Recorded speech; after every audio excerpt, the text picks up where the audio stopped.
অবৈধ সুখ যারা ভোগ করেছেন আল্লাহর কসম, এক একটা অবৈধ সুখের জন্য ৭০টা করে অশান্তি পাবেন দুনিয়া আখিরাত মিলে।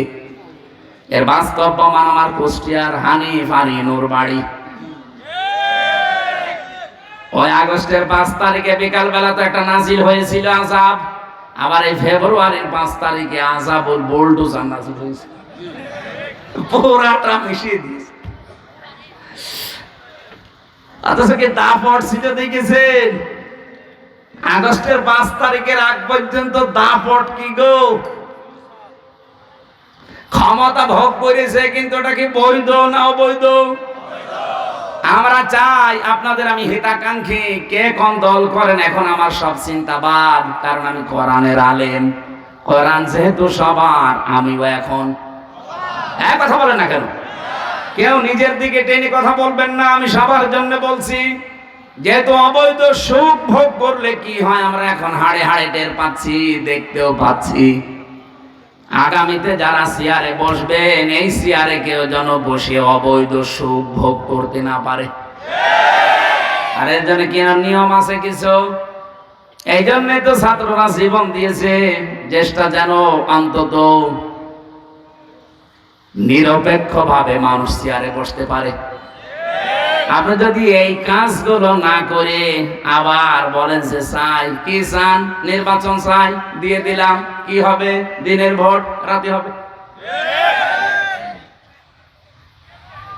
আমি যা বলছি যদি একটা কথা মিথ্যা প্রমাণ করতে পারেন, আমি এখনই বন্ধ করে দেব। সংস্কার না করে যদি আপনি আবার এখনই নির্বাচন আজকেই দিয়ে দিন, নির্বাচন হবে কিন্তু ২৪ সালের মতো। দিনের ভোট রাতে হয়ে যাবে, আমি গ্যারান্টি দিয়ে বলতে পারি। কারণ এই যে বাংলাদেশের যে কয়টা ডিসি, যে কয়টা এসপি, যে কয়টা টিওনো, যে কয়টা ওসি, সেগুলো আছে, শুধু চেয়ার পাল্টিয়েছে। নওগাঁর ডিসি গেছে কুষ্টিয়ায়, কুষ্টিয়ারটা কুমিল্লায়, কুমিল্লারটা চট্টগ্রাম, মাল তো একই আছে, খালি জায়গা পাল্টিয়েছে। ওই মালদের হাতে যদি এখন আপনার দিয়ে দেন, ওরা কি ওই এতদিন ১৫ বছর যা করেছে ও আল্লাহর ওলিরা তাই করবে? এই কথা বলবে না কেন? এই জন্য জিনিস পাল্টান, সংস্কার তো এমনি বলছে না। সংস্কার মানে এগুলো পাল্টিয়ে দেন। জালেম যারা ছিল, জালেমদের দোসর যারা ছিল, একটাও যেন চেয়ারে না থাকে, সব পাল্টিয়ে নতুন মানুষের জায়গায় দেন। আরো আসতে বলেন। নির্বাচন আমি আজকে বিকাল বেলা দিতে বলছি, দেন, রাত শেষ হলে সকালে দিয়ে দেন, কিন্তু এগুলো পাল্টিয়ে দেন। সত্যি বলছে, এগুলো পাল্টিয়ে না দিলে আল্লাহর কসম যা ছিল আবার তার চাইতে বেশি খারাপ হবে। আর এভাবে যদি কেউ চেয়ারে বসতে পারে, বলেন তো ওইভাবে চেয়ারে বসলে বৈধ না অবৈধ? অবৈধ সুখ পেয়ে আপনি কি করবেন দুনিয়ায়? কয়দিন ভোগ করবেন অবৈধ সুখ? এই পৃথিবীতে অবৈধ সুখ যারা ভোগ করে শান্তি পায়, আল্লাহর কোরআন বলেছে অবশ্যই তাদের দুঃখ কপালে আছে, দুনিয়া আখিরাত মিলে কয়টা? বলেন বলেন। এবার আপনার যা ভালো লাগে আপনি তাই করেন। এ পর্যন্ত বলার পরে যারা না বোঝার ভান করে আছেন, এই এদিকে আসেন। কি দেখছেন কি এখানে? যে যেখানে আছে সেখানে বসে পড়বে, এদিকে তাকান। কি বুঝলেন এই দুইটা আয়াত দ্বারা? আগে শিক্ষা বের করে সামনে যাওয়া লাগবে। এখন থেকে সিদ্ধান্ত নেওয়া লাগবে না যে জীবনে যদি কষ্ট সহ্য করি আল্লাহর জন্য করব, রাসূলুল্লাহর জন্য করব, মানবতার জন্য করব। এই কথা বলেন না কেন? আর সুখ যদি ভোগ করেন অবৈধ ভাবে, একটা ক্ষতি হবে কয়টা? এরকম পাগলেও চাইবে। এরকম পাগল যদি থাকে, নওগাঁয় থাকতে দেবেন না, ওরে পাঠাবেন কোথায়? বলছে পাবনা। পাগলা গারাদার পাবনায় লাগবে না, নওগাঁয় আর একটা বানানো লাগবে। কথা বলে না কেন? এরকম পাগল এখনো দেশে আছে। অবৈধ সুখ আমরা একটা হাদিস পড়েছিলাম, শুনেছেন না? আপনাদের এদিকে মন নেই। আনা আবি যাররিন রাদিয়াল্লাহু তাআলা আনহু قال قال النبي صلى الله عليه وسلم من ادعى ما ليس له فليس منا ওয়ালিয়াতাবাওয়া মাকআদাহু মিনান নার। রাহু মুসলিম। এটা তো নড়ে কেন? এখানে কি সমস্যা কারো? ও হাঁটাহাঁটি একটু বন্ধ করেন, এত নড়লে তো আমি এখানে হাঁটাহাঁটি যাতে খুব জরুরি না থাকে করবেন না, একটু নিস্তব্ধ পরিবেশ দিন। হাদিসটা এখানে যেহেতু আলিম মাদ্রাসা, আপনারা নিজেরাও পড়ান মুসলিম শরীফের হাদিস, আমি জানি, কিন্তু এখান থেকে দুইটা তথ্য আমি বের করতে পেরেছি। এদিকে তাকান। নবীজি বলেন, মানিদ দাআ মা লাইসা লাহু ফালাইসা মিন্না। যে জিনিস তোমার না, ওইটা যদি নিজে দখল করে নাও, নিজের আয়ত্তে রেখে দাও, যেই দিন এই কাজ করবা ওই দিন থেকে তুমি আমি নবীর উম্মত নেই। শুনে নাউজুবিল্লাহ পড়ছেন, বাস্তবতা বলবো। যেই জিনিস আপনার না, ওইটা যদি নিজের আয়ত্তে নিয়ে নেন, যেভাবেই হোক, প্রতারণা করে হোক, সিটারি বাটপারি করে হোক, ধোঁকাবাজি করে হোক, ছিনতাই করে হোক, ডাকাতি করে হোক, চাঁদাবাজি করে হোক, যেভাবেই হোক, যদি নিজে ওইটা নিজের আয়ত্তে নেন, অথচ জিনিসটা আপনার না, যেই দিন এই কাজ করেছেন ওই দিন থেকে আপনি আর নবীর উম্মতের তালিকায় নেই। নওগাঁবাসী বিবেক দিয়ে বলেন, যদি কেউ নবীর উম্মত না থাকে, সে হয় ইহুদি, খ্রিস্টান, মুশরিক, মাজুসি। ৪,৫০০ ধর্মের লোক এখন দুনিয়ায় আছে। আমি বাইরের দেশগুলোতে গিয়ে মিশেছি তাদের সাথে। থাইল্যান্ডে গিয়ে এক জায়গায় যাচ্ছিলাম বাসে চড়ে, জিজ্ঞাসা করলাম যে আপনার নাম কি? নাম বলার পরে মনে হচ্ছে না, মুসলমানের নাম না। আপনার নবীর নাম কি? বলছে জোসেফ। জোসেফ মানে হ্যাঁ, মুসা আলাইহিস সালাম, ইহুদি। আর একজনের সাথে সিঙ্গাপুরে দেখা হয়েছিল, জিজ্ঞাসা করলাম আপনার নবীর নাম কি? বলছে যিশু। যিশু মানে ঈসা আলাইহিস সালাম। তাহলে ওই নবীর উম্মত দাবি করছে তারা, কেউ ঈসা, কেউ মুসা, কেউ ইব্রাহিম। ওরা ইব্রাহিম নবীর নামও পাল্টিয়ে তাকে আব্রাহাম, বিভিন্ন নাম তারা পাল্টিয়ে দিয়েছে, কিন্তু জিনিস তো আমরা যারা মুসা বলি, যারা ঈসা বলি, যারা ইব্রাহিম বলি, ওরা আমাদের নবীর উম্মত কিন্তু দাবি করছে না। জিজ্ঞাসা করলে তো বলে না যে আমার নবীর নাম মুহাম্মাদুর, বলে না, বলে না। কারণ ওরা নবীকে স্বীকার করে না, ওরা স্বীকার করে ওই সমস্ত জায়গাকে। যদিও তারা মুসা নবীর আদর্শের উপরও নেই, যদি তারা ইব্রাহিম নবী, ঈসা নবীর আদর্শের উপরেও নেই। এই পৃথিবীতে এখন ইসরায়েলে যে ইহুদি দাবি করছে, এটা বিশ্ব, এটা বেহায়া, বেলজ্জা, এবং এরা নাফরমান সবচাইতে পৃথিবীতে বড়। কারণ ওরা নবীর নাম বলে, কিন্তু নবীর আদর্শ ওদের ভেতরে নেই। ওরা ইহুদিরা মুসা নবীকে বলে আমাদের নবী জোসেফ, কিন্তু কোনদিন মুসা নবীর আদর্শ ওদের জীবনে আছে? 1940 সালে ওদেরকে থাকতে দিয়েছিল দয়া করে এই ফিলিস্তিনের মানুষগুলো। খালি পায়ে খালি গায়ে সারা দুনিয়া ঘুরছিল, কেউ নেয়নি। দয়া করে মানবিকতার খাতিরে থাকতে দিয়েছিল, আর শয়তানরা এখন তাদেরকে এই দেশ থেকে তাড়িয়ে দিচ্ছে। আল্লাহ ধরে না, এবার ধরেছে। ইন্না বাতশা রাব্বিকা লাশাদীদ ইন্নাহু হুয়া ইউবদি ওয়া ইউঈদ। আল্লাহ পাক বলেন, আমি কিছু বলি না, কাউকে ধরি না, যদি কাউকে একবার ধরি আমি ওরে ছাড়ি না। ইসরায়েলে এখন যে দাবানল চলছে, জেরুজালেমের রাস্তা পর্যন্ত বন্ধ আছে 3 দিন।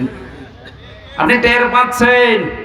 এতদিন পর্যন্ত এই জালেমদের অত্যাচারে মুসলমানরা বাড়ি ঘর ছেড়ে দিয়ে পালিয়েছে, আর ওরা এখন আল্লাহর গজবে বাড়ি ঘর ছেড়ে পালাচ্ছে।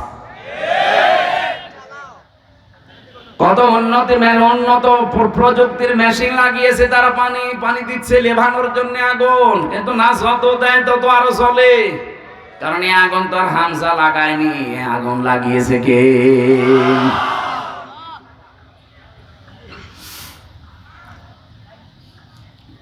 ওই জিনিস তো আপনাদের দখলে থাকার কথা ছিল না, আপনারা দখল করে নেন কোন কারণে? যেই জিনিস আপনার না, ওইটা যদি আপনি দখল করে নেন, আল্লাহর কসম করে বলছি, ওই দিন থেকে আপনি কিন্তু নবীর উম্মত আর নেই। আগস্টের 5 তারিখের পরে অনেক মানুষের চরিত্রে আমরা এগুলো দেখতে পেয়েছি, যে জিনিস যার না সেইটা নিজের করে নিয়েছেন। আপনি মনে করছেন কি আপনি নামাজ পড়েন, রোজা রাখেন, আপনি হজ করে এসেছেন, বিশাল পাগড়ি মাথায় দেন, জুব্বা গায়ে দেন, আপনি নবীর উম্মত আছেন। কে বলেছে আপনাকে? আপনি যদি নবীর উম্মত থাকেন, এই হাদিসটা না মানার পরেও, তাহলে আব্দুল্লাহ বিন উবাই নবীর উম্মত। কে কথা বলেন এখানে?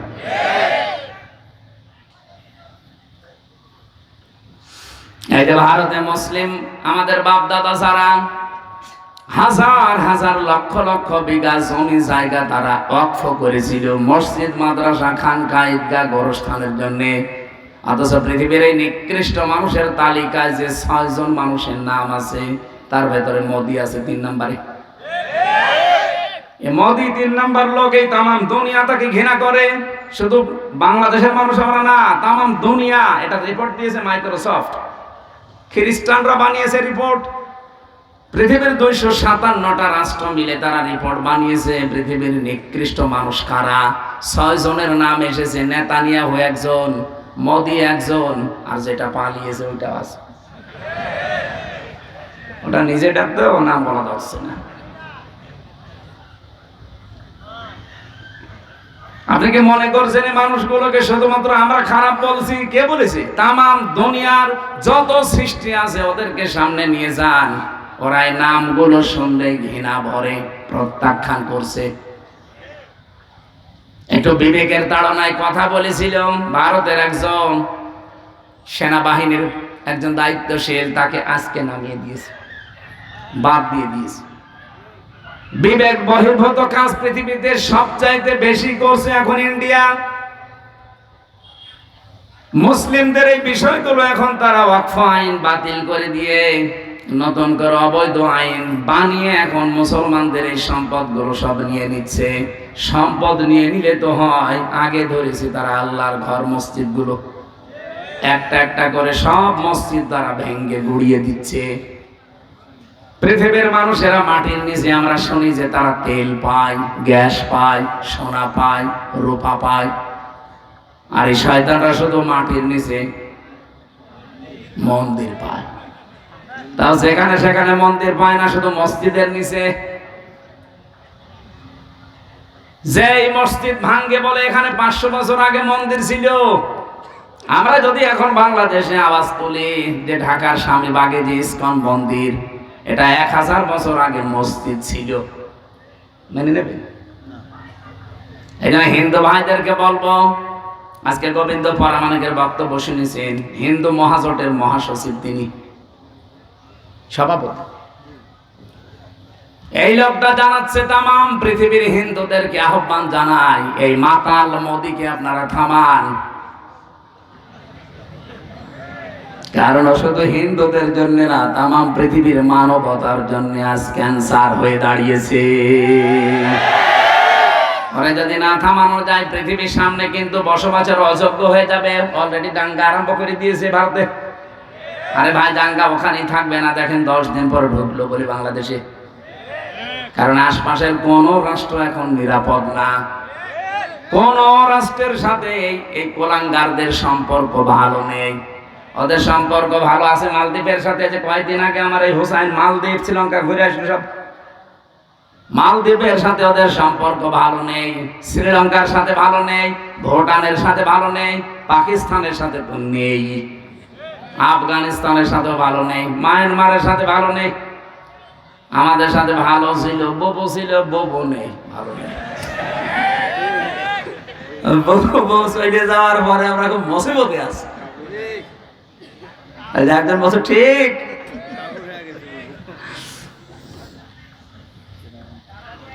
বউরে এতদিন শুনতাম নাকি যে স্বামী স্ত্রীর সম্পর্ক, এটা তো মিথ্যা কথা।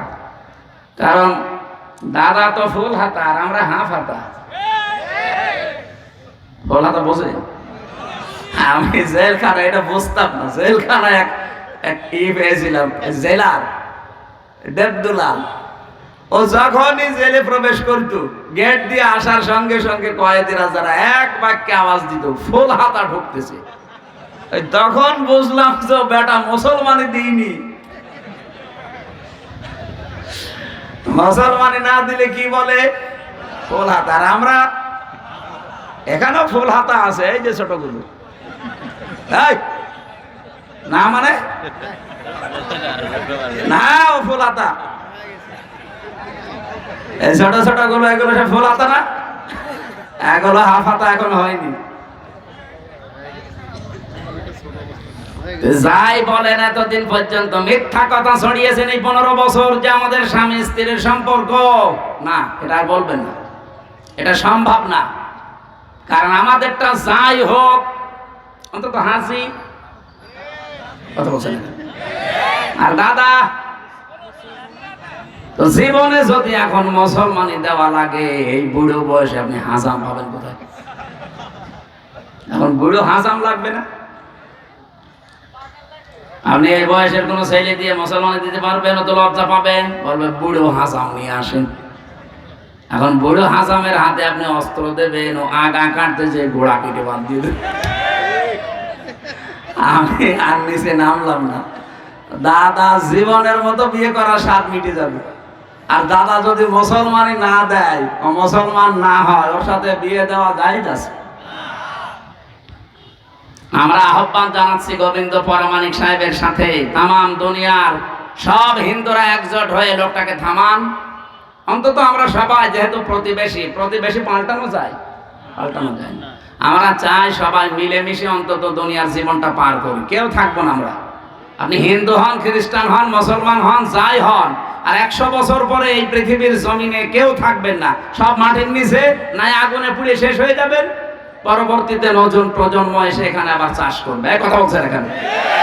সুতরাং আমরা যেই কয়দিনই আছি শান্তি, স্বস্তি, নিরাপত্তা নিয়ে থাকতে চাই, কথা বলেন না কেন?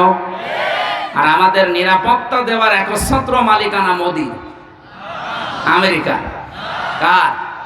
আরো জোরে বলেন কার? এই শিরিকটা বাংলাদেশে আছে, এই জন্য আমি স্মরণ করাচ্ছি। অনেকে এখন বিভিন্ন দিকে ঝুঁকতেছে, কেউ রাশিয়ার দিকে, কেউ আমেরিকার দিকে, কেউ দাদার দিকে তো ঝুঁকেই আছে, কেউ চীনের দিকে। না, পৃথিবীর কেউ নিরাপত্তা দেওয়ার মালিক না, তার নিজেরই নিরাপত্তা নেই। নিরাপত্তা শুধুমাত্র দিতে পারে আমার আল্লাহ। আর আল্লাহ কাদেরকে দেবেন? কোরআনে কারিমে সূরা আনআম 7 নাম্বার পারা 17 নাম্বার পৃষ্ঠার 1ম নাম্বার লাইনের 82 নাম্বার আয়াতে আছে, আল্লাযীনা আমানু ওয়া লাম ইয়ালবিসু ঈমানাহুম বিযুলমিন উলাইকা লাহুমুল আমনু ওয়া হুম মুহতাদুন। বলেন আল্লাহু আকবার।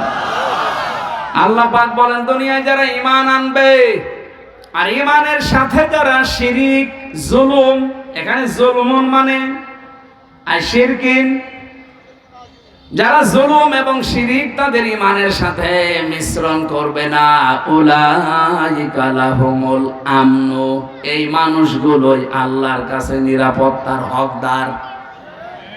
ও বাংলার মুসলমানেরা, আমরা তো আর খ্রিস্টান না, আমরা তো এখানে মুশরিক না, আমরা এখানে 92% মুসলমান।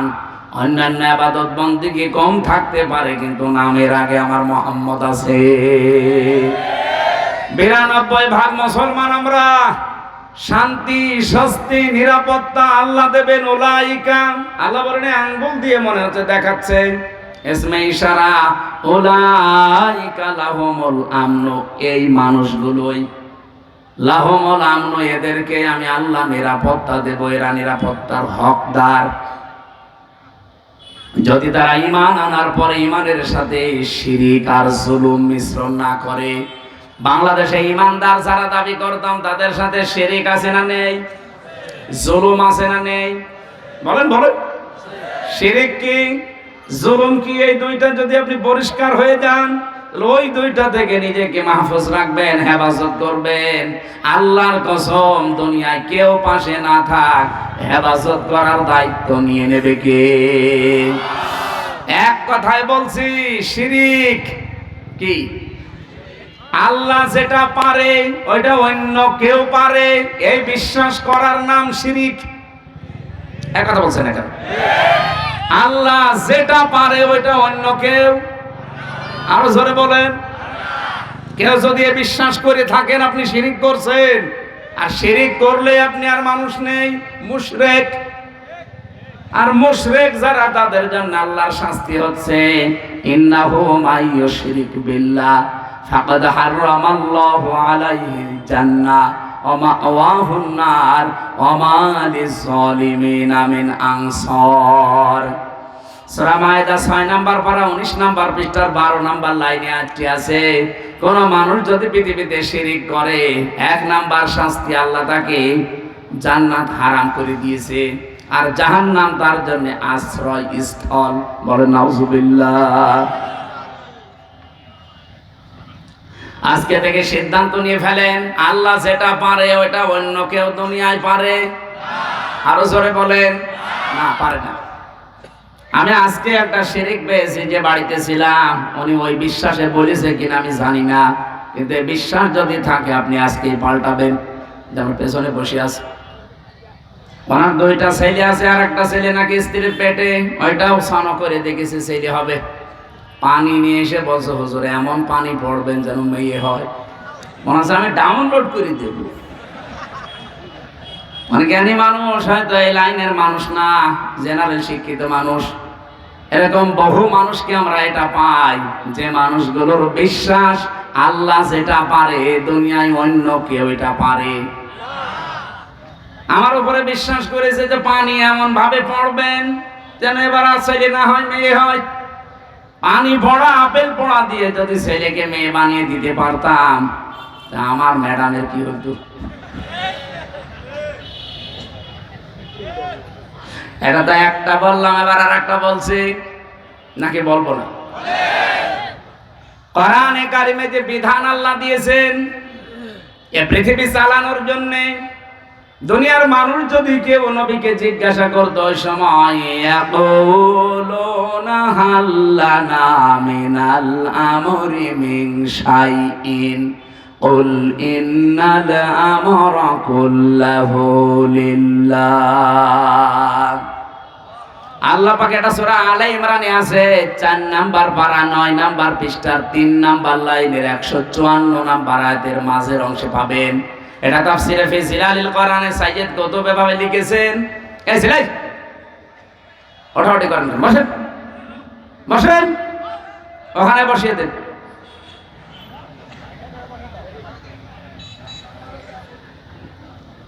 রাব্বুল আলামিন বলেন, নবী মানুষ যদি আপনাকে জিজ্ঞাসা করে যে দুনিয়া চালাতে তো আইন কানুন লাগে, এগুলো কি আমরা বানাতে পারি? আল্লাহ সাফ জবাব দিয়েছেন, আপনি বলেন না।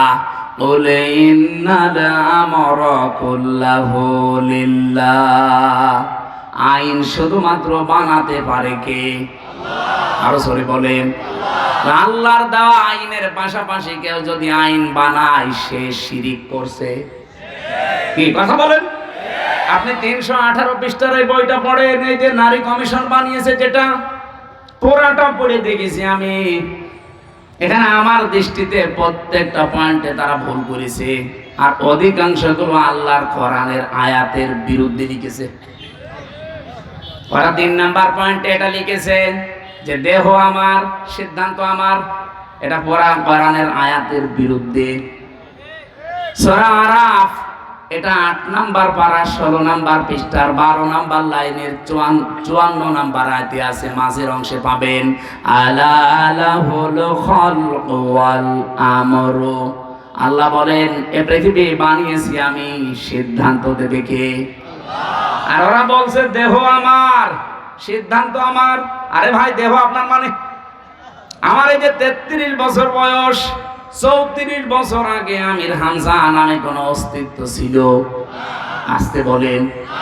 হালাতা আলাল ইনসান হাইনুম মিনাদ দাহরি লাম ইয়াকুন শাইয়াম মাযকুরা। মানুষের জীবনে কি এমন সময় যায়নি যখন সে উল্লেখ করার মতো কিছু ছিল না? আমি তো 34 বছর আগে আমার বাবার বিয়ে হয়েছে, 35 বছর আগে, 34 বছর আগে অন্তত আমি দুনিয়ায় উল্লেখ করার মতো হামজা ছিলাম না। তে দেহ আমার হয় কি করে? এখন যদি বলেন না আমার মা বাবার, কে বলেছে আপনার মা বাবার? বিজ্ঞানের কাছে জিজ্ঞাসা করছেন যে দেহটা কে বানিয়েছে, বিজ্ঞান বলছে বাবার স্ফলিঙ্গ দিয়ে দ্রুত গতিতে যে পানিটা বের হয়ে যায়, এইটা দিয়ে কমপক্ষে 4টা জিনিস তৈরি হয়। যদিও বিজ্ঞান তথ্য দিয়েছে, এটা খ্রিস্টান বিজ্ঞানী। এই খ্রিস্টান জানাচ্ছে যে 4টা জিনিস কমপক্ষে মায়ের ভেতরে 40 দিন যখন পাল্টাতে থাকে, এনা পাক পানিটা দিয়ে আল্লাহ 4টা জিনিস বানায়। ওরা তো আল্লাহ বলে স্বীকার করে না, বলে গড। কি বলে? আমি এটা পেয়েছিলাম তামিলনাড়ু এক খ্রিস্টান ডাক্তারের কাছে। উনি বলছিল কম্পিউটারের ভেতরে, যে ভ্যালোর হাসপাতালে চেন্নাই নিয়ে গিয়েছিলাম আমার ছোট মেয়েটাকে। ওই সময় তো বড় মেয়ে, ওইটাই ছোট ছিল, একটাই ছিল।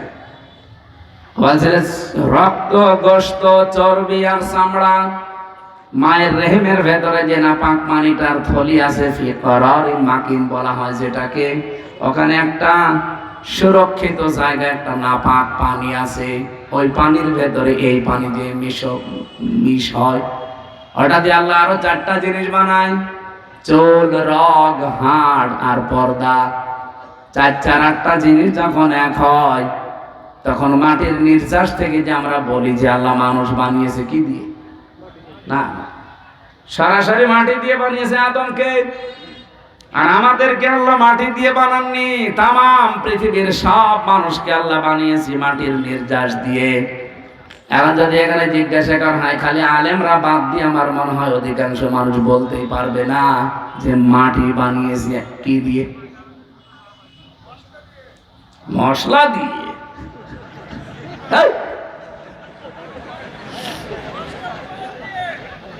মাটির ভেতরে পাবেন আপনি oxygen, silicon, aluminium, iron, calcium, potassium, sodium, magnesium, nitrogen, hydrogen. ওদিকে 8টার মাটির উপাদান থেকে যদি 10টা হয়, 8 আর 10 কয়টা হয়? বলেন বলেন। আপনি এখানে এইটা না ভিড়িয়ে যদি কম্পিউটার দিতেন অথবা ল্যাপটপ সেট করেন, আমি আপনাকে এখন হাতে কলমে দেখাতে পারবো যে মানুষের 3.5 হাত বডি বানাতে 18টা জিনিসে হবে না, কমপক্ষে 23টা জিনিস লাগবে। সূরা আলে ইমরানের 6 নম্বর আয়াতে এই তথ্যগুলো পাবেন। ওয়াল্লাযী ইউসাউবিরুকুম ফিল আরহামি কাইফা ইয়াশা লা ইলাহা ইল্লা হুয়াল আজিজুল হাকীম। বলেন আল্লাহু আকবার। তিনি সে আল্লাহ যিনি মায়ের রেহেমের ভেতরে তোমাদের আকৃতি তৈরি করেন। আকৃতি তৈরি করতে কমপক্ষে 5টা জিনিস তো লাগবেই। এই তথ্যটা এবার পাবেন সূরা নাহলে 14 নম্বর পারা, 14 নম্বর পৃষ্ঠা, 13 নম্বর লাইনের 78 নম্বর আয়াতের মাঝে আছে। وَجَعَلَ لَكُمُ السَّمْعَ وَالْأَبْصَارَ وَالْأَفْئِدَةَ ইলা আখিরি আয়াত। আল্লাহ পাক বলেন শ্রবণ শক্তি, দর্শন শক্তি, বাক শক্তি, আকেল শক্তি, ঘ্রাণ শক্তি, এগুলো আমি আল্লাহ আমার রব নামের কারণে দিয়েছি। আমরা ওদিকে 4 4 8 পেয়েছিলাম মার বাবার থেকে, মাটির উপাদান 10, কত হয়? আমার আল্লাহ নিজে রব নামের কারণে আমাদেরকে ভিক্ষা স্বরূপ দিয়েছেন 5টা। 8 5 13, আর ওদিকে 10, এই 23টা যখন পুরাপুরি এক হয় তখন পূর্ণাঙ্গ মানুষ তৈরি হয়। কিন্তু এই 23টার ভেতরে 2টা, একটাও যদি কম হয়, ও জীবনেও পূর্ণাঙ্গ হয়ে আর আসতে পারবে না, তখন অপূর্ণাঙ্গ হয়ে আসবে। আল্লাহ যদি তাদেরকে বাক শক্তি না দিত, তাহলে তারা কথা বলতে পারতো না। আজ যারা বলছে দেহ আমার, সিদ্ধান্ত আমার, এই বাক শক্তিটা দিয়েছে তোর মা বাবা কে? বলেন বলেন। যিনি দিল কথা বলার শক্তি, এখন তার বিরুদ্ধেই কথা আরম্ভ হয়েছে। এটা আমিরে জামাত ডাক্তার শফিকুর রহমান হাফিজাহুল্লাহ মানে ডাইরেক্ট ঘোষণা দিয়েছে, বাংলাদেশে কমিশন রিপোর্ট দূরের কথা, এই কমিশনই আমরা মানি। এই কথা বলে না কেন? এটা যদি কেউ রাজনীতি মনে করেন, হ্যাঁ এটাই আমাদের রাজনীতি। কোরআন সুন্নাহ বিরোধী কোন কাজ এই দেশে হওয়ার জন্য আমরা জীবন দেইনি। যারা বসে আছেন আমাদের জীবনের উপরে বসে আছেন, আপনার ছেলে মেয়ে জীবন দেয়নি। 2732 জন মানুষ যারা মারা গেছে, কয় টাকা দিয়েছেন তাদের পরিবারে গিয়ে? আপনি কয়দিন দেখা করেছেন বলেন? এই মানুষগুলো আপনাকে কোরআনের বিরুদ্ধে আইন তৈরি করার জন্য এই দেশটা উপহার দিয়েছে না? আপনি মুগ্ধকে কবর থেকে তুলে জিজ্ঞাসা করেন, আবু সাইদকে কবর থেকে তুলে জিজ্ঞাসা করেন, রায়হানকে কবর থেকে তুলে জিজ্ঞাসা করেন, ইয়ামিনকে জিজ্ঞাসা করেন, যতগুলো মানুষের আমি 2732 জন মানুষের তালিকা আমার কাছে আছে, বই আকারে আছে। এই মানুষগুলোকে কবর থেকে তুলে জিজ্ঞাসা করেন, কারণ এরা শহীদ, আর শহীদ যারা তারা তো মরে না। এরা প্রত্যেকেই বলবে এই দেশে আমরা বৈষম্য দূর করার জন্য জীবন দিয়েছি।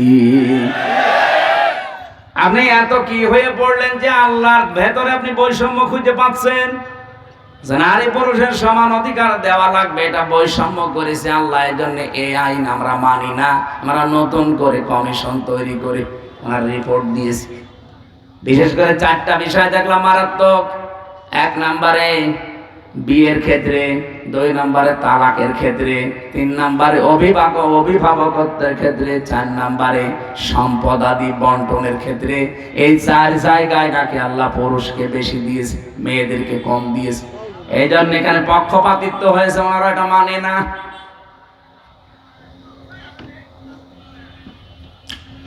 আমরা স্পষ্ট ভাষায় তাফসীর মাহফিলে রেকর্ড হয়, তামাম দুনিয়া যাচ্ছে, সবাইকে আহ্বান জানাচ্ছি, আগস্টের 5 তারিখ কিন্তু শেষ হয়ে যায়নি। কথা বলেন না কেন? মে মাস অলরেডি শুরু হয়ে গেছে, সামনে জুন, জুলাই 36, আর মাত্র 1 মাস বাকি আছে। রিপোর্ট দেওয়া দূরের কথায়, কমিশনে যেহেতু মানি না, যদি মানতে বাধ্য করেন কিন্তু 36শে জুলাই আবার এদেশে আসবে। আর যদি আবার 36শে জুলাই এদেশে আসে, এত বড় পাওয়ারফুল মানুষ যখন থাকতে পারে না, তাদের শিকড় কোন জায়গা থেকে কোন জায়গা ছিল আপনারা তো নিজেরাও জানেন। কি ইউনিয়নের একেবারে ইউনিয়নের চৌকিদার থেকে শুরু করে সংসদ ভবন পর্যন্ত প্রত্যেক জায়গায় স্তরে স্তরে লোক সেট করা ছিল, তারপরও তারা টিকতে পারে না এই বৈষম্যের কারণে। এখন যদি আল্লাহ রাসূলের বিরুদ্ধে অবস্থান নিয়ে বেশি সুফিগিরি দেখাতে চান না, আপনারা টিকতে পারবেন কয়দিন? এদেশে এখন আর দল বেদল নেই। কে আওয়ামী লীগ করে, কে জাতীয় পার্টি করে, কে বিএনপি করে, জামাত ইসলাম করে, ওইটা বাদ। এখন আমরা দেখি আল্লাহ কোরআনে হাত দিয়েছে। কথা বলেন, প্রকাশ্য হাত দিয়েছে। পুরো বইটা আমি শেষ করেছি। কি আশ্চর্য, মানুষ এত সাহস দেখায় কি করি? এখনো পর্যন্ত পিটিয়ে মেরে ফেলেনি তো ভাগ্য ভালো। আপনি কি ইন্ডিয়া পেয়েছেন? এখানে নামাজ হয়তো কম পড়তে পারে, রোজা না রাখতে পারে, তা আল্লাহ একজন আছে, রাসূল আমাদের নেতা। এ বিষয়ে আপনি যারে জিজ্ঞাসা করবেন, ওই যে যেটার ফুল হাতা ও বলবে। তো আবার লজ্জা পাচ্ছে, আর লজ্জা কিসের?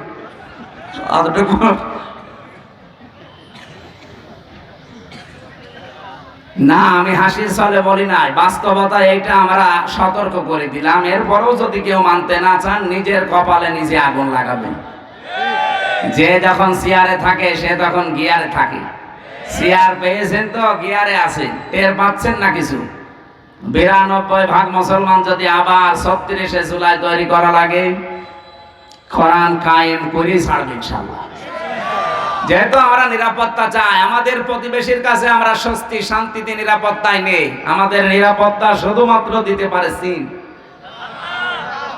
কে বলেন? বলেন আল্লাহ বলেন নিরাপত্তা দিতে পারি, আগে নিজের ঈমানকে শিরিক মুক্ত করো। এই জন্য বলছিলাম আমার দেহ সিদ্ধান্ত আমার, এটা শিরিক। কারণ দেহ আমার না, সিদ্ধান্ত আমার না। আলালাহুল খালকু ওয়াল আমরু। দেহ কার? পোড়াটাই আল্লাহ বানিয়েছে। আমার মা বাবা শুধু বিছানায় ছিল, তাছাড়া তাদের কোনো দায়িত্ব নেই। বাকিটা যা করার কে করেছে? এই জন্য উনি যেহেতু বানিয়েছে, সিদ্ধান্ত ওনার হবে, আর এইটাই বাস্তবসম্মত। আর আপনি বলবেন দেহ আমার, সিদ্ধান্ত আমার, এটা আপনার বাস্তবতার বাইরে। সুতরাং আগামী থেকে আমরা এই কমিশনই যেহেতু মানি না, ও নিয়ে আর কথা বলতে চাই না। এরপরও যদি কেউ বাধ্য করেন, এদেশের রাজপথ এখনো কিন্তু শেষ হয়ে যায়।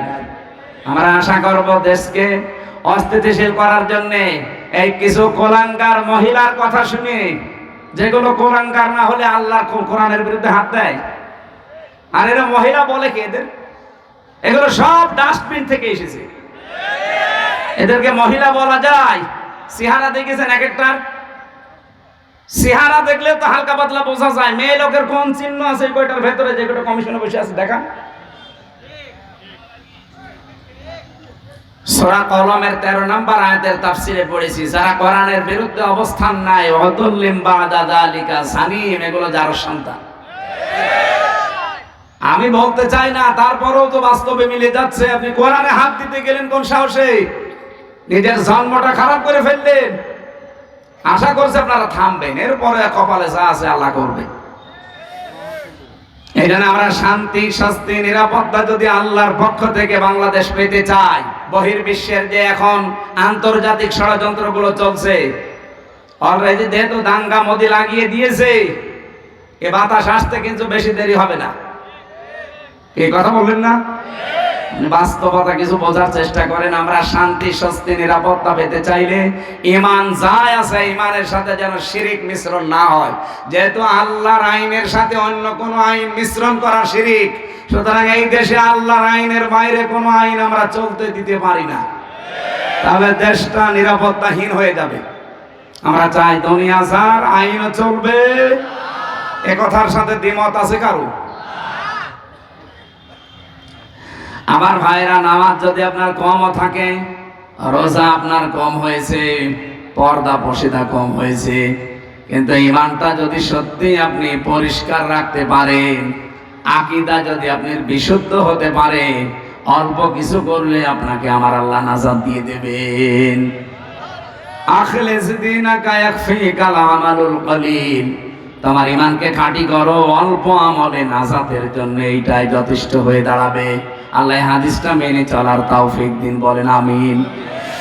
ও বাংলার মুসলমানেরা, যে হাদিস পড়ে ব্যাখ্যা করছিলাম, যে জিনিস আমার না, ওটা যদি জোর করে আমি নিজের আয়ত্তে রেখে দেই, আমি ওই দিন থেকে নবীর উম্মত আর। সুতরাং আগস্টের 5 তারিখের পরে কাউ যদি এই কাজ করে থাকেন, কারো চরিত্র যদি এরকম সমস্যা থাকে, আগে ওটা ফেরত দিয়ে দেন। এটাকে আমি এনাকে বললাম, আপনাকে বললাম, যে করেছেন তারে বলেছি। যারাই করেছেন এগুলো আপনি নিজে তো জানেন, কারটা কি দখল করেছে সেটা ফেরত দিয়ে দেন। হ্যাঁ, যদি আপনার জিনিস এতদিন দখল হয়ে যায়, ওটা যদি আপনি ফেরত পেয়ে থাকেন, আপনার অসুবিধা নেই। কথা বোঝা গেছে? আপনারই ছিল, ওটা হাত ছাড়া হয়ে গিয়েছিল, দখল করে নিয়েছিল, এখন ওটা আবার ফেরত পেয়েছেন, আপনি হাদিসের আওতা মুক্ত থাকবেন। সে যেন জাহান্নামে নিজের একটা স্থান তৈরি করে নিল, বলেন নাউজুবিল্লাহ। আল্লাহ আমাদের হেফাজত করুন। সূরা মুনাফিকের 4 একটা মাত্র আয়াত পড়েছি। আমাদের আজকের আলোচনার বিষয় ভণ্ড বিশ্বাসী। বাংলাদেশে নেই? আছে মানে? নবীজি ইন্তেকালের আগে কিন্তু এই কথা জানিয়েছেন যে ভণ্ড বিশ্বাসী, যেটা আরবিতে বলা হয় মুনাফিক, বাংলায় কি বলে? কপটতা, ভণ্ড বিশ্বাসী, লোক দেখানো, এই মানুষগুলো পৃথিবীতে কোনো ইহুদির ভেতরে তৈরি হবে না, খ্রিস্টানের ভেতরে হবে না, মুশরিকদের ভেতরে মুনাফিক তৈরি হবে না। মুনাফিক যদি তৈরি হয় দুনিয়ায়, শুধুমাত্র তৈরি হবে মুসলমানদের ভেতরে। যেহেতু আমরা এদেশে এখন 92 ভাগ, এই জন্য মুসলমানদের ভেতরে মুনাফিক তৈরি হওয়ার সম্ভাবনা বেশি। আমি আবার মুনাফিক হয়ে গেলাম না তো? আল্লাহ পাক বলেন, ওয়াইদা রাআইতাহুম তু'জিবুকা আজসামুহুম ওয়া ইয়াকুলু তাসমা'ু লিকাউলিহিম কান্নাহুম খুশুবুম মুসান্নাদা। হে নবী, আপনি যখন মুনাফিকদেরকে দেখবেন, যেহেতু মুনাফিকের এই জাতটা অন্তরের সাথে সম্পৃক্ত, দেখলে আপনি নিজে পর্যন্ত আশ্চর্য হয়ে যাবেন যে এ কি গো, এটা আমার চাইতেও বড় বুজুর্গ।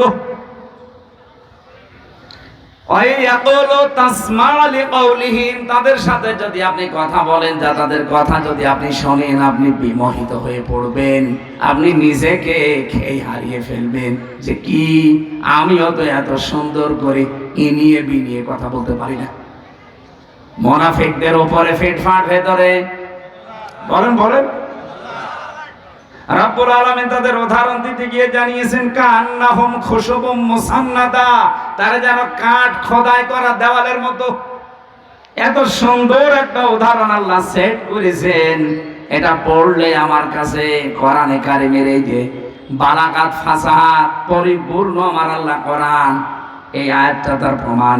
কান্নাহুম খুশুবুম মুসান্নাদা, এর বাংলা অর্থ দাঁড়িয়েছে মুনাফিকদের দৃশ্য মনে হয় কাঠ খোদাই করা দেওয়ালের মতো। চাকচিক্যময় দেওয়ালগুলো দেখলে আপনি কিন্তু ভুলে যাবেন, খেয়ে হারিয়ে ফেলবেন। আর একটা বাংলায় কথা আছে, ফিদা হয়ে যাবেন। এটা আঞ্চলিক ভাষায় কি বলে? এটা কিছু দেখলে ফিদা হয়ে যায়। আমি আঞ্চলিক ভাষাটা এলাকা জানি না, এই জন্য বলতে পারছি না। এটা বাংলায় লেখা পেয়েছি, ফিদা হয়ে যাবেন আপনি। কার্যকারিতা, কারুকার্যতা দেখলে মানুষ নিজেকে হারিয়ে ফেলেছে। কি গো, শিল্প এত সুন্দর হতে পারে? আল্লাহ পাক বলেন ইয়াহসাবুনা কুল্লা সাইহাতিন আলাইহিম, মুনাফিকরা ধারণা করে উচ্চ কথা বললেই মনে হয় তাদের কোনো কিছু ফাঁস হয়ে যাবে। হুমুল আদব্য, তাদেরকে শত্রু হিসাবে চিহ্নিত করে রাখবেন। আমি কোন কয়েকটা বলছি। ফাহাজারহুম, তাদের থেকে সতর্ক থাকবেন। ক্বাতালাহুমুল্লাহ, এইটা বিশ্বাস করে রাখবেন যে আল্লাহ নিজে তাদেরকে হত্যা করবে, শাস্তি দেবে, কতল করবে। আন্না ইউফাকুন, কোথায় তারা ফিরে যাচ্ছে? এটা বাংলা অর্থ ছিল। এবার এই যে তিনটা শব্দের ভেতরে গুরুত্বপূর্ণ শব্দ হচ্ছে ইয়াহসাবুনা, তারা ধারণা করে, মনে করে। কুল্লা সাইহাতিন আলাইহিম, উচ্চ কোনো কথা বললেই মনে হয় তাদের চরিত্র ফাঁস হয়ে যাবে। যেহেতু মুনাফিক এটা নিকৃষ্ট আল্লাহর কাছে, রাসূলের কাছে এত নিকৃষ্ট, কোরআনে আল্লাহ উদাহরণ দিতে গিয়ে জানিয়েছেন মুনাফিক জাহান্নামে যাবে কাফেরদের নিচে। বলেন তো, আবু জেহেল মুনাফিক না কাফের? ফেরাউন মুনাফিক না কাফের? বলেন বলেন। তাহলে ফেরাউনকে আল্লাহ যদি জাহান্নামে দেয়, আবু জেহেলকে যদি জাহান্নামে দেয়, মুনাফিক যারা আমরা যারা মুসলমানদের ভেতরে এখন সেগুলো বলবো চারটা, এই চারটা বিষয় যদি কারো ভেতরে থাকে, ও আবু জেহেলেরও নিচে থাকবে। নওগাঁবাসী থাকতে চান আবু জেহেলের নিচে জাহান্নামে? বলেন বলেন। এক নম্বরে কোন হাদিসে আমি সালাসা পেয়েছি, কোন হাদিসে আরবা পেয়েছি। আয়াতুল মুনাফিক আরবা আছে, সালাসা আছে। এজা হাদ্দাসা কাযাবা, কথা বললেই মুনাফিকরা মিথ্যা কথা বলে। দুনিয়ার কথা বলুক আর ধর্মের কথা বলুক, কথা বললেই মিথ্যা কথা বলে। এরকম আলেম দেশে নেই? এই যে আমার ভণ্ড তাহেরি ভাই, কথা বললেই ও হাদিস কোরআনের নাম দিয়ে বলুক আর জেনারেল কথা বলুক, কথা বললেই মিথ্যা কথা বলে। কারণ যেগুলো বানিয়েছে সব মিথ্যা। আপনি আলেমদের জিজ্ঞাসা করেন, ইয়ালি বাবা, শালি বাবা, কেল্লা বাবা, ফতে বাবা, কোন জিকির আছে? তাহলে সব বানিয়েছে। কথা বললেই মিথ্যা কথা তুলে আনে। এমন এমন শান তৈরি করেছে আল্লাহর ওলিদের নাম নিয়ে। এ পৃথিবীতে সবচাইতে দামি মানুষ হচ্ছে নবীরা। কথা বলেন না কেন? নবীদের পরে সবচাইতে দামি মানুষ সাহাবীরা। বলেন বলেন। আপনি নবীদের জীবনী পড়েন। আমি 25 জন নবীর জীবনী পেয়েছি কোরআনে ডাইরেক্ট, আর 2 জন নবীর নাম পেয়েছি ইনডাইরেক্ট। এই 27 জনের পুরা জীবনী আমি পড়ে দেখেছি তাফসিরে তাবারি থেকে। পড়াটা পড়ে কোনোদিন আমি পাইনি ও যেমন জিকির বানিয়েছে কোন নবী এই শালি বাবা, কেল্লা বাবা, ফতে বাবা বলে জিকির করেছে।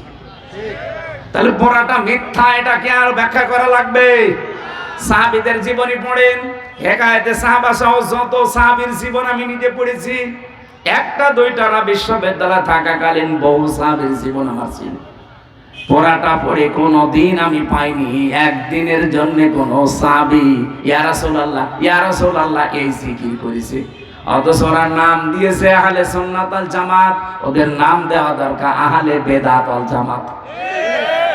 সুন্নাতের কোন বালাই ওদের ভেতরে নেই, খালি পাগড়ি মাথায় দিয়ে জুব্বা গায়ে দিলে আর বাবড়ি চুল রাখলে সুন্নত হয়। যা যা করছেন সবগুলো মিথ্যার উপরে। কথা বললে যারা মিথ্যা কথা বলেন, ধর্মের কথা বলেন, জেনারেল কথা বলেন, কথা বললে জীবনে মিথ্যা ছাড়া কিছুই পাওয়া যাচ্ছে না। অথচ নবীজি বলেন এই পৃথিবীতে সমস্ত পাপের মা হচ্ছে মিথ্যা। বাইরের দেশগুলোতে আমি যে দেখেছি, ওরা শুধু আজ দাঁড়িয়ে গেছে এই মিথ্যাটা না থাকার কারণে। মালয়েশিয়া তো মুসলমান দেশ, তারা 2004 সাল থেকে আজ দাঁড়িয়ে গেছে, আর আমরা 54 বছরও দাঁড়াতে পারি না। আমি মালয়েশিয়া বিশ্ববিদ্যালয়ে পড়াটা যখন ঘুরছিলাম, 120টা দেশের ছেলেমেয়েরা ওখানে আছে। আমার বিভিন্ন দেশের ছেলে মেয়েদের সাথে আমার পরিচয় হওয়ার পরে ওরা আমারে বলছে, হুজুর এই যে মোবাইলটা, এই রাজশাহী বিশ্ববিদ্যালয়ে দেখেছেন না, এর চাইতে কমপক্ষে 20 ডবল বড় হবে মালয়েশিয়া বিশ্ববিদ্যালয়। বলছে এই যে মোবাইলটা যদি এখানে পড়ে থাকে, সারা দিন সারা রাত যদি এর পাশ দিয়ে শুধু বাংলাদেশ আর ভারত আর পাকিস্তান এই 3টা দেশের লোক যদি এই রাস্তা দিয়ে না যায়, এই মোবাইল সারা দিন সারা রাত পড়ে থাকবে, কেউ নেবে না। তো বাংলাদেশের লোক আর ভারতের লোক যদি পাশ দিয়ে যায়, ও গায়েব হয়ে যাবে। শুনে কেমন লাগে বলেন তো, যে আমার কথা দিয়ে পাশ দিচ্ছে। ওরা আজ দাঁড়িয়ে গেছে শুধু এইটার কারণে।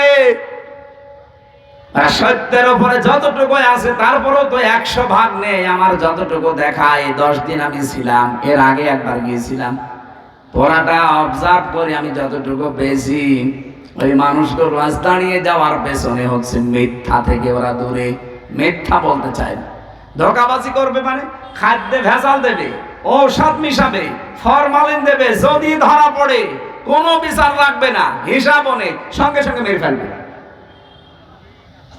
এরকম বাংলাদেশে যে রাজশাহীর বাগমারার একটা ছেলে আছে, আমাদের বিশ্ববিদ্যালয় কুষ্টিয়ার বড় ভাই আব্দুল জব্বার মন্ডল, উনি যতটুকু ক্ষমতা পেয়েছিলেন ম্যাজিস্ট্রেট হিসাবে, যা আরম্ভ করেছিলেন, যদি পেছনে ব্যাকআপ থাকতো আর ওইভাবে যদি বাংলাদেশে 100 জন আব্দুল জব্বার তৈরি হতো, কেউ খাদ্যে ভেজাল দেওয়ার সাহস দেখাতো না। ওদের দেশগুলোতে খাদ্যে ভেজে, সিঙ্গাপুর, মালয়েশিয়া, থাইল্যান্ড, খাদ্যে ভেজাল নেই, এই জন্য শরীরও সুস্থ থাকে। আমি 10 দিনে একটা কাশিও দেইনি, আর বাংলাদেশে এসে আমার 14 বার কাশা লাগতেছে।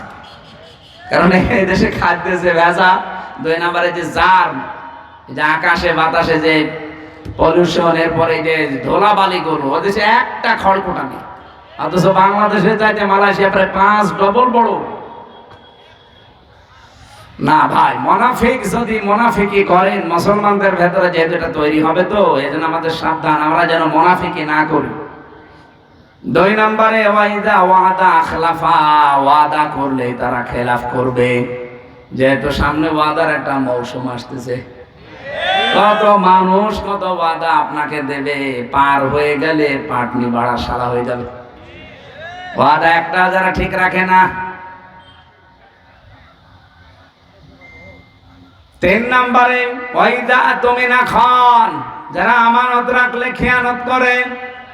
আমানত রাখলে যে খেয়ানত হয়, এটা ওয়াজ করা লাগবে না। 15.5 বছরে দেখে ফেলেছেন দরবেশের মতো মানুষ, এত বড় বড় দাড়ি, যার মাথার চুল থেকে পায়ের স্যান্ডেল পর্যন্ত পুরা সাদা, আর সে নাকি 36,000 কোটি টাকা চুরি করেছে।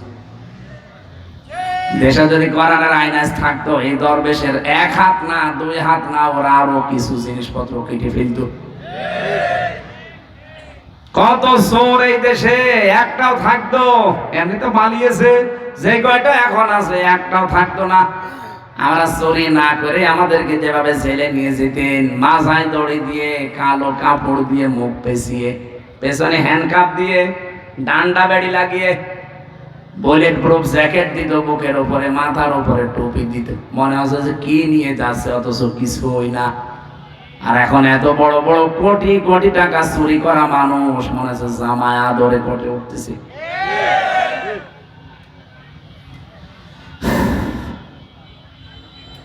এই চোরগুলো যা করেছে, ওদের সাথে যারা মিশত এই মানুষগুলো এখন আশ্চর্য। সেদিন একজন কাজ ছিল, এনবিআর চেয়ারম্যান মনে হয়, যদি এত টাকা মানুষ পাচার করতে পারে, এগুলো সব রাষ্ট্রীয় সম্পদ ছিল না? বলেন বলেন। হযরত ওমর বলেন, একবার আমি রাষ্ট্রের হিসাব করছিলাম, মোমবাতি ধরিয়ে অথবা শলাকার উপরে জয়তুনের তেল লাগিয়ে আমি একটা হিসাব করলাম। হঠাৎ করে দেখি রাতের বেলা দেশের প্রধান বিচারপতি হযরতে আলী আমার বাড়িতে আসার পরে সালাম দিয়ে জিজ্ঞাসা করলাম, প্রধান বিচারপতি, আপনি কি এসেছেন রাষ্ট্রের কোনো কাজ না নিজের কোনো কাজ নিয়ে? হযরতে আলী বলে, খলিফা, আমি এসেছি আমার পারিবারিক একটা সমস্যা নিয়ে। হযরত ওমর সঙ্গে সঙ্গে বাতিটা লিভিয়ে দিলেন। হযরতে আলীর মন খারাপ হয়ে গেল, কি গো, আমি দেশের প্রধান বিচারপতি, আমি এসেছি দেশের প্রধানমন্ত্রীর কাছে, আমারে দেখলে তো আরো আলোক সজ্জা বেশি করবে। আর একটা জয়তুনের তেল দিয়ে লম্প জ্বালানো ছিল, বাতি ওইটাও দিল লিভিয়ে, এখন তো অন্ধকার হয়ে গেল, আমি কি বলতে যে কি বলবো। হযরত ওমর ডাক দিয়ে বলে, প্রধান বিচারপতি আলী, মন খারাপ করবেন না, আমি আপনাকে আগেই জিজ্ঞাসা করেছি আপনি কি এসেছেন আপনার ব্যক্তিগত কাজে না পারিবারিক কাজে না রাষ্ট্রীয় কাজে? আপনি নিজেই বলছেন না আমি পারিবারিক কাজে এসেছি। আমি যে হিসাব করছিলাম এটা রাষ্ট্রের তেল পুড়িয়ে রাষ্ট্রের জনগণের হিসাব।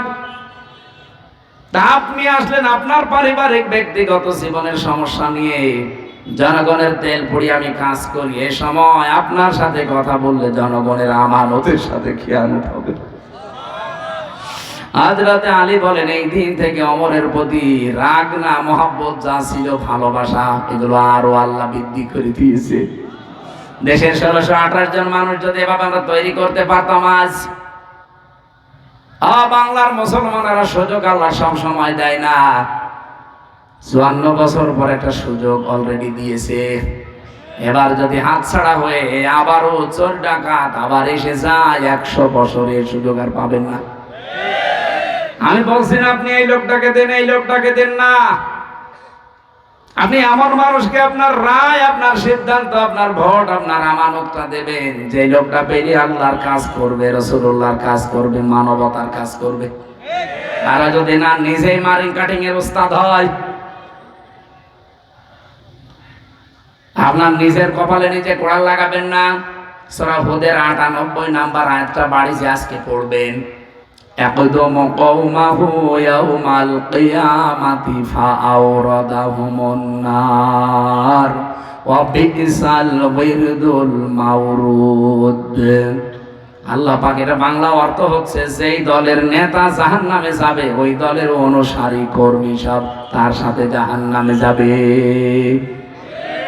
এটা আমি বানালাম। সূরা হুদ 12 নম্বর পারা 12 নম্বর পৃষ্ঠার 1 নম্বর লাইনের 98 নম্বর আয়াত। বাংলাদেশে যত তাফসীর আছে, বাংলা ইংরেজি যা পাবেন দেখেন এইটা লেখা আছে। যদি এটা ফেরাউন সম্পর্কে আল্লাহ নাযিল করেছে, কিন্তু কোরআন তো শুধু ফেরাউনের জন্য না, তামাম দুনিয়ার জন্য। যেই দলের নেতা জাহান্নামে যাবে ওই দলের কর্মী অনুসারী যা আছে তার পেছনে সব যাবে জাহান্নামে। আপনি এখন কোথায় যাবেন নিজেই ভাবেন। 4 নাম্বারটা যেটা বলতে চাই, এটা অনেকে আমরা বলতে চাই না, এইটাও আছে 4 নম্বরে হাদিস, যে মুনাফিক তারা যারা কথা বললেই, কারো সাথে একটু ঝগড়া হলেই কথার আগে গালি দেয়। এদেশে তো নেই। সেদিন আমি পাপ নাই না কোন জায়গায় যেন যাওয়ার সময় দেখি বরফ বিক্রেতা, ওই যে আইসক্রিম বিক্রি করে, 2 মহিলা মনে হয় ঝগড়ার সময় গালি দিচ্ছিল, মোবাইলে রেকর্ড করিস। এমন গালি একবারে 1 থেকে Z পর্যন্ত পুরা গালি 8-10 মিনিট রেকর্ড করে আবার বরফ বিক্রি করছে ওই মোবাইলের সাথে, কিভাবে মেমোরি কার্ডে সেট করে মাইকে ছেড়ে দিয়েছে। জোরে বাবা, গালি মানুষ এইভাবে দিতে পারে? বুড়ো বুড়ো এরকম মানুষ দেখি, যুবক ছেলে যুবতী মেয়ের সামনে তার মাকে গালি দেয়। এরকম বুড়ো দেশে নেই? আপনি মানুষ। হ্যাঁ, মুরব্বী যারা আছেন নিজের স্ত্রীকে গালি দেন, কারা হাত তোলেন তো? এই এলাকায় মানে এই ওয়াজ করা ঠিক হচ্ছে না, কারণ সব আল্লাহর ওলি বসে আছে। না, গালি দেবেন। সম্মানিত মা বোন যারা এসেছেন, সম্মানিত মা বোনদেরকে বলছি, এদিকে তাকান। আপনি শুধু মনে করেন যে আমি নামাজ পড়ে রোজা রেখে কালো বোরকা পরে জান্নাতে চলে যাব, না। স্বামী যাদের আছে জায়েজ কথাগুলো মেনে তাদের খুশি রাখবেন, না জায়েজ কথা মানার দরকার নেই। হযরতে খাদিজা জীবনে এক ওয়াক্ত নামাজ পড়েননি, একটা রোজা রাখেননি, জীবনে একদিনের জন্য পর্দায় ছিলেন না, কারণ এই বিধানগুলো নাযিল হয়েছিল সব তার ইন্তেকালের পরে। অথচ আল্লাহ তাকে নিজে সালাম দিয়েছে, তাকে এই পৃথিবীতে জান্নাতে ঘর বানিয়ে সুসংবাদ পাঠিয়েছে। একটাই মাত্র কারণ, জীবনে কোনোদিন তিনি একটা দিনের জন্য স্বামীর মনে দুঃখ দেন। এখানে আমরা যারা স্বামী বসে আছি, একেবারে আল্লাহর দিকে তাকিয়ে বুকে হাত দিয়ে বলতে পারবেন যে জীবনে কোনোদিন আমি একদিনেও স্ত্রীর কাছ থেকে কোনোদিন দুঃখ পাইনি? দেখেন, একটা স্বামী হাত তুলতে পারলো না। স্টেজে এত বড় বড় হুজুর বসে আছে, কেউ পারছে না। এক মুরব্বী হাত তুলেছে, বউ আছে, হাঁটতে পারে, আলহামদুলিল্লাহ। ওনার বউ যদি এরকম থেকে থাকে, আলহামদুলিল্লাহ।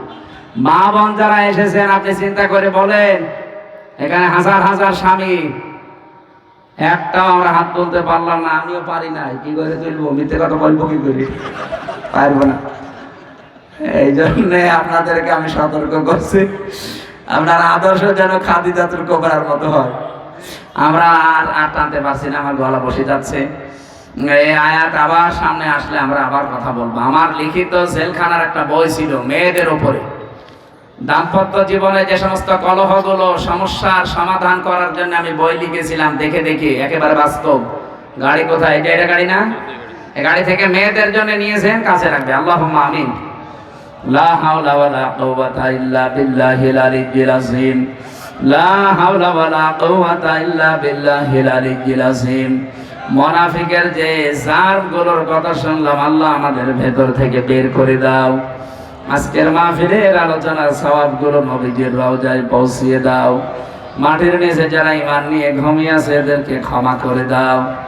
আর রব্বুল আলামিন, এই আয়োজনে যারা শরীক আছে, এই মানুষগুলো তুমি মেহেরবানি করে কোরআনের ইজ্জতে কবুল করো। মা বোনদেরকে তুমি খাদিজাতুল কুবরার মতো বানিয়ে দাও। আগামীতে এই অনুষ্ঠানটা কোরআনের জন্য আরো বড় করে কবুল করে দাও।